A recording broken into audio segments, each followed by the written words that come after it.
Want to build a thriving business while make a much bigger impact in the world by becoming known as an influential voice in your industry?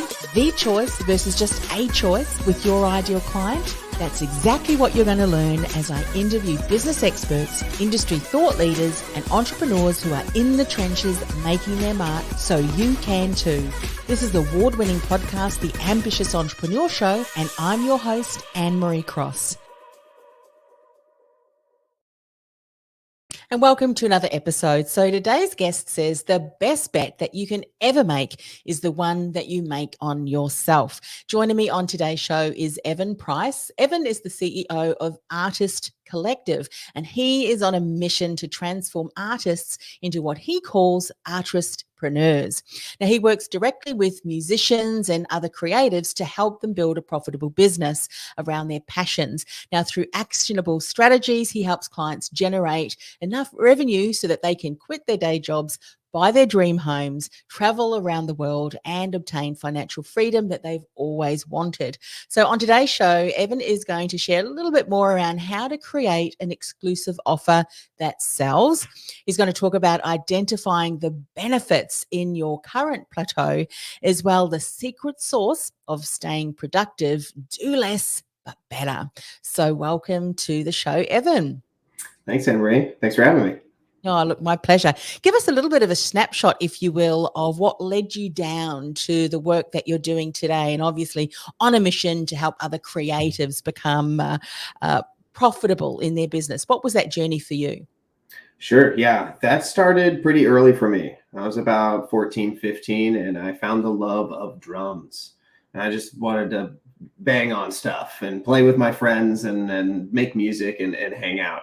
And it slowly started to become, oh, this is not just a fun activity, but this is something that we could like profit from. And that got my hands dirty in like building businesses, meaning how do we promote a show and make a profit? How do we sell merchandise and make a profit? And I think that just really spiraled me down this road of, oh, yeah, business is cool. Like art's cool. I like banging on drums too, but I enjoy this more. So I kind of put down the sticks for now, and I started to learn more about the music business and what that meant, what other kind of business elements were behind all the sounds that I loved growing up with. So, fast forward several years, I got a degree in music business management and then decided to just work for myself. I was like, yeah, I don't need this. I'll just do this myself. A lot of the internships I had were with entrepreneurs that were like solopreneurs, right? They were doing it themselves. They ran a record label themselves, or they ran a promotion company. So I think that helped a lot too, just seeing, oh, it's not like I went and worked, interned at like Warner Brothers or something. It was just like an entrepreneur's life. Like I saw their whole life right there in one office. So I think that really inspired me to just kind of branch off and do what I want in terms of business building, but still within music, still working with creatives. Yeah, I love that. Tell me a little bit about some of the mindset shifts that you had to make. The reason I ask that is I know a lot of creatives, whether they're in music or whether their creativity, their artistry, if you will, is more around drawing and things like that. Their passion for the music and drawing and so forth is really what drives them. And for some, it's like, I don't even know. How do we relate the two together to become a business? There's a bit of a mindset shift there that needs to happen. What was that for you? Yeah, I think it was just, there's no shame in it being a hobby. Nobody's got a gun to your head saying, oh, if you're doing anything you ever do needs to be for money. And I think that was a big thing too. Is like, oh, I can have the freedom to do this for fun if I want. But in order to shift into business mode, it's like as soon as money enters the conversation, you should treat it like a business. You should treat it as such. And I think once I really just accepted that, and I was just like, okay, I really want to do this. It isn't just like a side hustle. This is like the thing I want to do. I need to create some plans, create some standard operating procedures, have spreadsheets, have like a social media campaign. Like you need to really think about it like a business would, like a mom and pop taco store on the corner would treat everything. That's how you should treat it too. So don't you just accept that? I think acceptance, to answer your question, is the first mindset shift of how you want to approach it. Is it business or is it a hobby? Yes, that's right. And I love that you've shared that, because it is really a decision, isn't it? And I know for some people, there's almost like a bit of a guilt or shame of charging for something. But what you're really saying is, when it comes to a business, there are people, your ideal clients, who would gladly invest in whatever it is that you're going to offer. And we're going to talk about that in a moment, an exclusive offer that sells.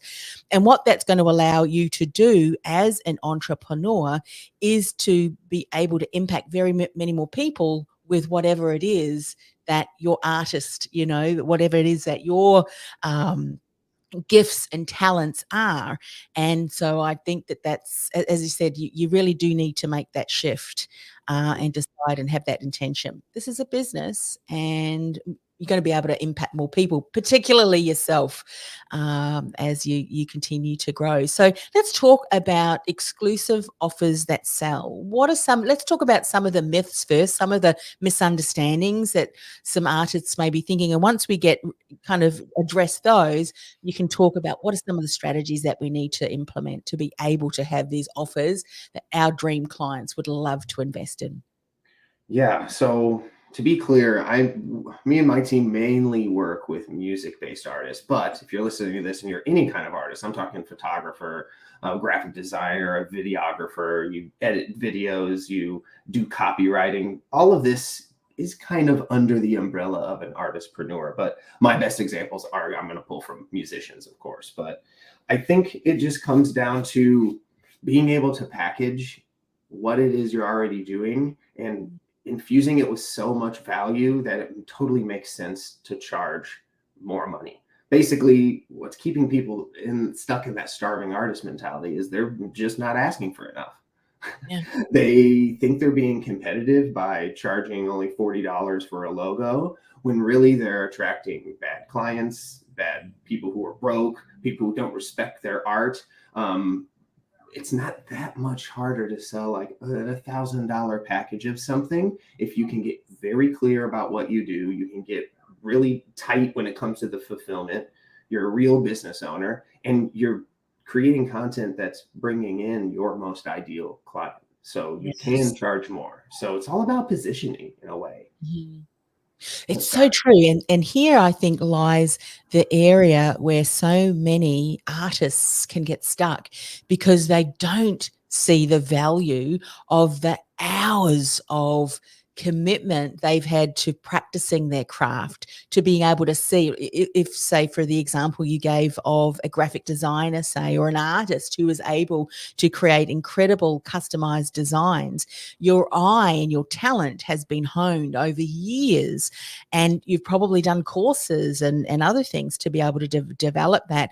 And once you recognize that and see how much expertise you bring, that is what your ideal client is investing in, isn't it? Because if your ideal client needed to go through the investment that you have to get them to the level what you're able to contribute, it would take them years. And then, of course, looking at what you were talking about, value, when we look at that expertise, how can we put a value to that? What's that going to allow the client to do? A customized logo, or even if you're a musician and you're doing a customized jingle, or intro to a podcast or an outro or whatever video, that is so customized, that's can grab the attention of their dream client. So I think those are the kind of things that you're encouraging people to really hone in on, because that's what's going to encompass your exclusive offer that your dream clients will want to invest in. What did you start noticing when you started doing that for yourself, Evan? And maybe even other clients that you've worked with? I noticed I was attracting my dream clients when I was positioning myself in a way that wasn't just like, oh, well, maybe buy it if you want to. Like that kind of attitude will give you wishy-washy clients or customers, whatever you want to say. When you position yourself as a luxury brand, you find luxury clients. Like Gucci versus Dollar General. Which one you want to be?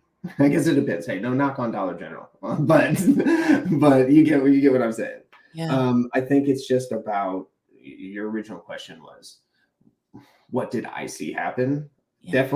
Definitely started seeing my most ideal clients. And I was just more fulfilled in my work. I didn't feel like I was convincing people to buy. You know what I mean? Which sounds crazy. Sounds crazy like, oh, it's easier to sell an $1,000 item than a $10 course from somebody who's not even going to watch it. Mm-hmm. But it is easier. It really is. If you're really clear on what it is, like you said, what it is you're helping, what we Yes. call a transformation. We work with a lot of like vocal coaches and like producers who are creating a song who have a transformation of to make it better, for instance. But what are you doing? I have another interesting example. We have a client who it's a duo, it's a musical duo, and they create custom songs for weddings and like anniversaries and things like that. Now, probably heard of it. There's a company called Songfinch. There's a couple others too that do this in like a mass market sense. $100, though, you'll get a little snippet for your mom's birthday or something. Mm-hmm. But they're over here charging multiple thousands of dollars because they have that Gucci touch, as in that customer service. Hey, we're going to really dive deep into who you are as a couple and craft the perfect song for your wedding day. People will pay thousands for that. And they don't want to go and pay the $100 one where they basically send it back to you in like 24 hours and it's just not as customized. So that's the Yes. difference there. So Yeah. you can do that with And anything. that therein lies the key aspect of it, is that you've got to decide, okay, number one, this is going to be a business. Number two, I would like to work and attract and work with higher level clients. And there is a market for that, isn't there? Mhm. There's a market for your art, for people who are willing to invest in themselves or in whatever it is that you are offering. Because ultimately, a couple who are investing in their wedding day through a higher level establishment who can really provide the level that they would want and see and hear, in their at their wedding. And I think that is the mindset that we have to go through. It's like a self-fulfilling cycle, isn't it? If you don't think you can attract those kind of clients and don't see the value and have not put together what you would call this exclusive Gucci offer that really attracts that ideal client, you're going to continue to attract the clients who don't value you, therefore validating the belief that you think is true that, hey, my stuff just not going to sell to those high level clients. And asking that question, what would a high level exclusive offer entail? What can I include? And I'm sure once we start to do that, we can add additional things within that we may already be doing, but we're not actually seeing that that's a higher level offer, that someone would do if they customize this wedding song, say, for instance, using that example. And that leads us beautifully into the next area you want to talk about, identifying benefits in your current plateau. This is kind of looking at, well, what are we currently offering? What are those benefits and the value? Speak a little bit about this, because I think this area is an area that many artists can get stuck on as well. Yeah, and I think it ties back, yeah, like you said, perfectly to the last thing you're talking about. How Yeah. do you make it a luxury offer? You stop selling all of the things and the bells and whistles that you think are important that actually aren't. What comes down to is just you probably just don't fully understand your own offer as much as you think that you do. You think that there's all these things and like, oh, we're gonna call you every once in a while, you'll watch these videos or whatever it is, when in reality they want those big benefits because they care about themselves. We all care about ourselves. We're scrolling through ads and saying, how does this pertain to me? So you need to think about that. How does my product or service impact my customer's life? What's going to happen after they use it? Are they going to finally marry the love of their life? Are they going to be able to afford that dream vacation? Are they going to be able to, look the best at their first dance? Like whatever it is, like think about the end goal. It said in the marketing world, sell the vacation, not the plane ride. And a lot of Mm, people are selling the plane ride. I mean, 8 hours sitting on a plane, like there's nothing exciting about that. yeah. Sell the thing at the end that they get. So I think that's the benefits. How to identify, just Mm. ask literally those questions. What's going to happen in my customer's life after they do this thing with me? After I give them their final logo, after that I edit their video from their concert last week. Mhm. What's going to happen? What are they going to be able to do with that thing? Or what are Mm. they going to be able to avoid doing that they don't want to do? We Mm. are running towards pleasure and away from pain. If your product or service can help them do either of those things faster or both of those things faster, you'll probably get a client. Yeah. Understanding that's first. Then you start to use it in your marketing and your ads and your messaging, how you speak to people on the phone, how you text them. Mm. So understanding it is really crucial. Otherwise, you can't Yes. build that luxury offer. Yeah, so true. And I like how you've, validated how important it is not to focus on all the different components, but really the value that those components will add to your client's life. And it could, save time, money, and so forth. And sometimes what an artist might say, yeah, but that particular piece of component, I don't want to not talk about it, but if they can tie it to an outcome or a benefit, then that will just elevate it in the mind of your ideal client.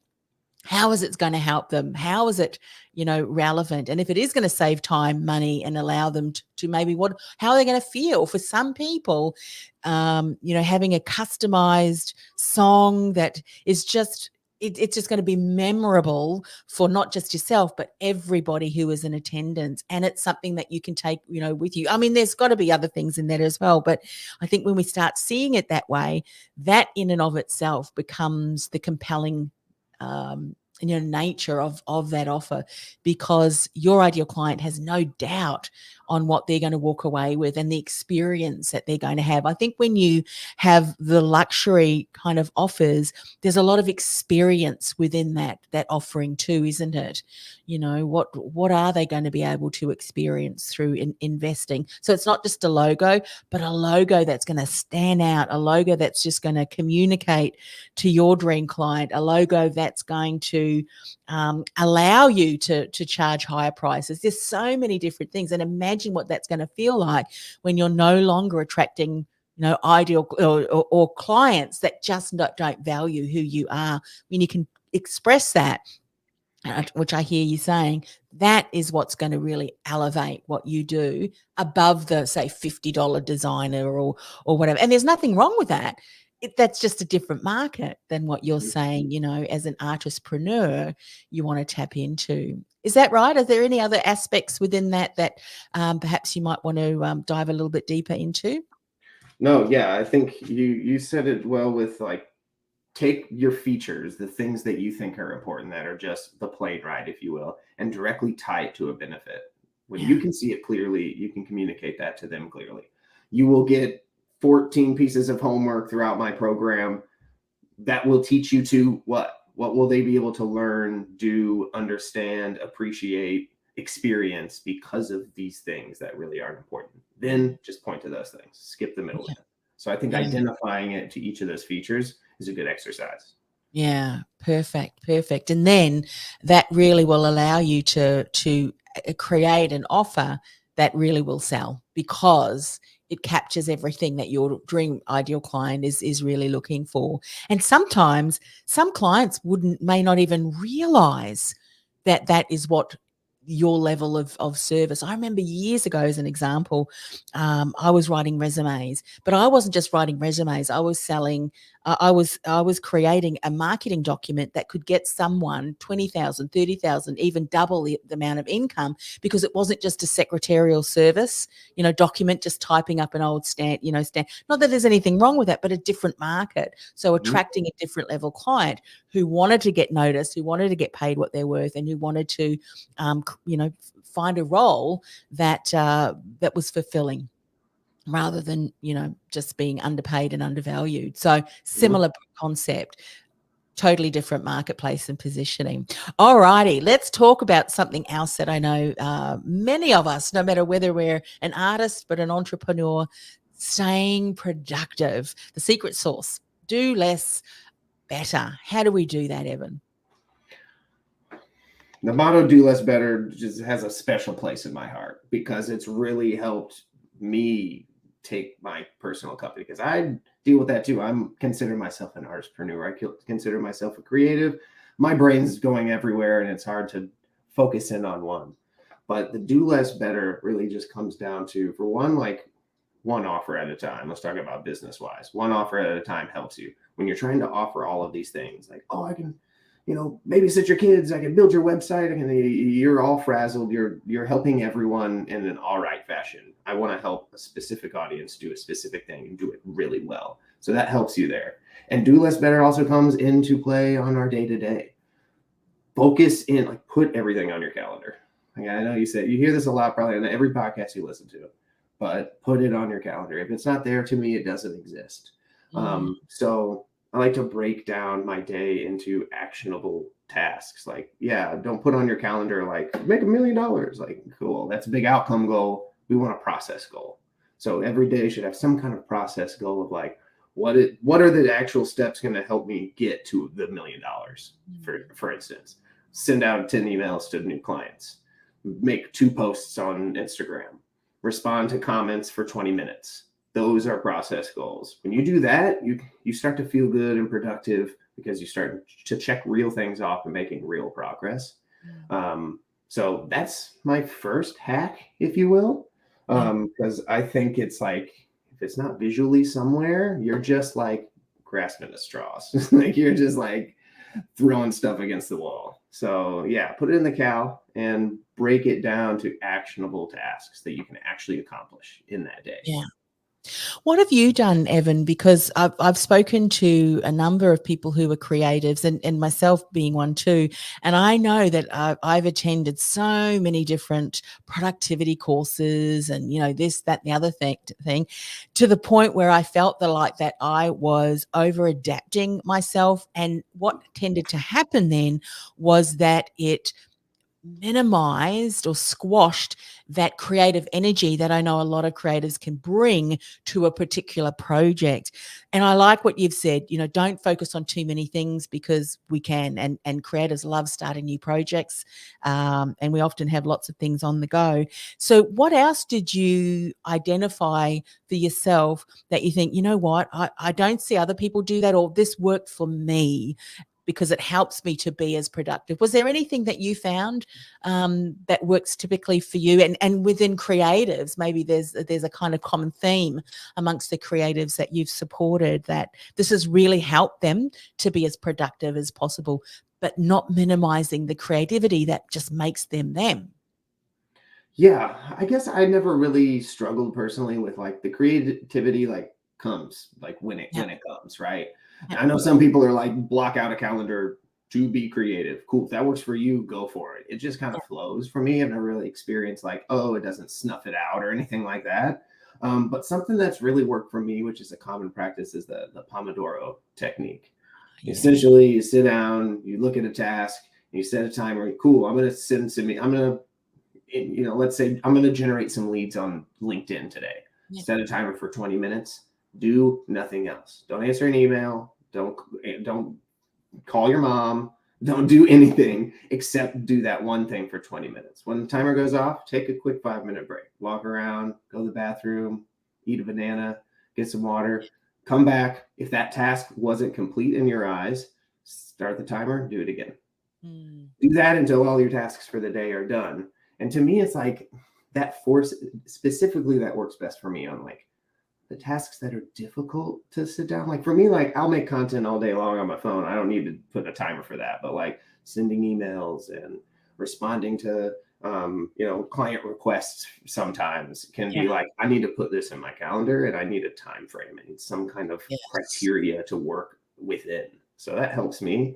That way I can be creative when I don't do that. I can just sit down and do some writing or something, whatever creativity looks like. Yeah, I like that because, sometimes there's nothing worse than, well, unless of course it really does fit your style, but I've got 20 minutes to be creative and it's like I need to put my creative hat on, but you know that these other things are going on, and then all of a sudden, because sometimes in the moment, all of a sudden an idea can come to you.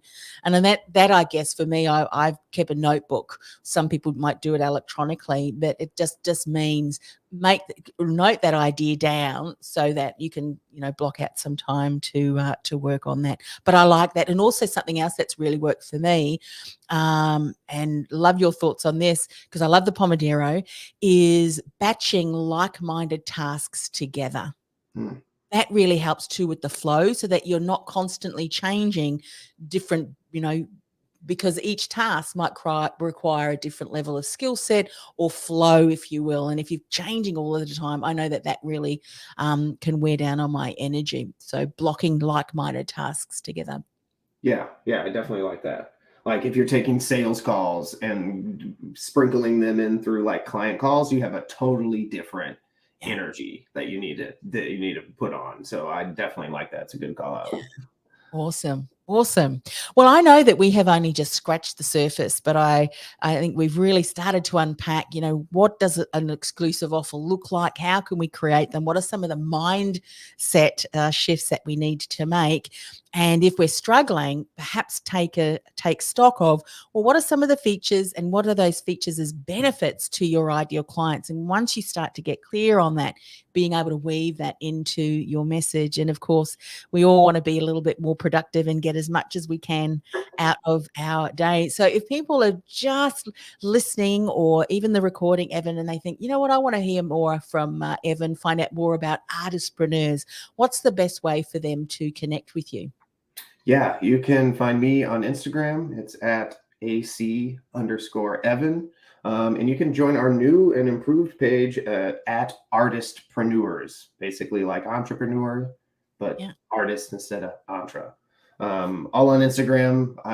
Shoot me a DM. We've got a bunch of free trainings for people to go through if you're interested in starting your business. You're not sure where to start. Also got a great Facebook community full of tons of cool people, from photographers to music coaches to freelancers kind of doing their thing. Tons of trainings in there, expert interviews, etc. So come hang out. Yeah. And I think hanging out with a community of like-minded people is so important, because someone may be doing something, or that you can do something similar, not copy, but something similar in your particular industry, and just being able to share ideas, I think, and support one another of others who are probably going or have gone through the exact same thing that you're going through. You're certainly not alone. So thank you so much for coming on the show and sharing your insights with us. And I certainly highly recommend people go and check out those resources to find out more about how they can create their own business if they're an artist and become an artistpreneur. Love that term. Thanks. Thanks, Evan. Appreciate you. Hey, it's Anne-Marie. Before I go, are you a coach or a consultant who feels like the world's best kept secret? Your experience is vast, yet secretly you're frustrated because despite all of your hard work, you're just not getting the visibility, the recognition, or new clients you'd hope for, and you don't know why? I've created a free resource that'll help you build visibility, generate leads, and enroll dream clients with ease, because you're seen as a trusted authority, even in a crowded marketplace. And you've positioned yourself as the choice versus just a choice for your dream client. To get started, go to annemariecross.com/gift. That's annemariecross.com/gift.